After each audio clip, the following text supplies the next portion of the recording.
তো বন্ধুরা, সকালেই বলেছিলাম যে আমার শরীরটা আজকে একদম ভালো না। কালকে থেকে জ্বর এসেছে, তো এখন একটু অল্প করে স্নান করে আসলাম।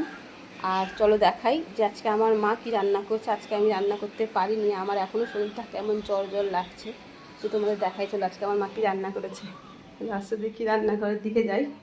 এই দেখো, এখানে মা করছে ভাত, বাড়ি থাকা এখানে যে কাঁকরোল ভাজা, আর এই ঝুড়ির তলায় কি আছে জানো, আলু দিয়ে পটল দিয়ে রুই মাছের ঝোল করেছে আমার মা।